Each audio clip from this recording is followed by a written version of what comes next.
新聞頭家先來看輕度風颱搶蜜，目前是一個鵝鑾鼻東南東往琉球行駛，要繼續咧變強。目前這風颱是未直接掃來台灣，不過6月初1拜伊離咱台灣上近的時，外圍環流有關係帶雨水來。只站這天氣安尼熱翕翕，好天落雨變化濟，呼吸道無爽快，看醫生的人是有較增加。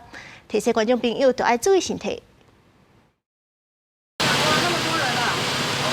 本來透早未少家長帶囡仔到診所就診，醫師指出，雖然流感疫情甲新冠疫情最近攏較緩和，也毋過社區中也是有幾啊種病毒咧流行，加上黃酸雨季高溫伴隨落雨，突發性影響國民族群。最近呼吸道症狀就醫診所比2禮拜前加大約2成。現在有一些病毒還是蠻盛行的，一個呢是副流感病毒哈，一個是那個人類間質肺炎病毒哈。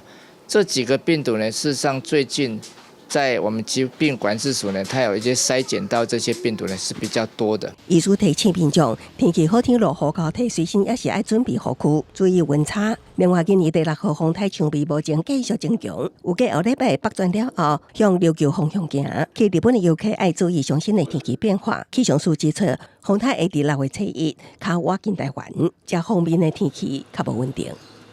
到禮拜一，颱風距離台灣相對是比較近的。所以在迎風面的北部還有宜蘭地區，會受到颱風的外圍環流的影響，所以或多或少會有一些迎風面的降雨。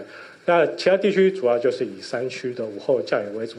前氣象局局長戴明定分析，因為有風颱在菲律賓附近造成台灣附近的黃酸方面也產生結構上的變化。天氣圖上，黃酸雨方面，東沙甲遠遠的海面上落雨的形態可能安尼改變。氣象署有報資料顯示，後禮拜5會有低壓帶影響，到時陣南部甲東南部地區天氣閣會轉落雨。記者綜合報道。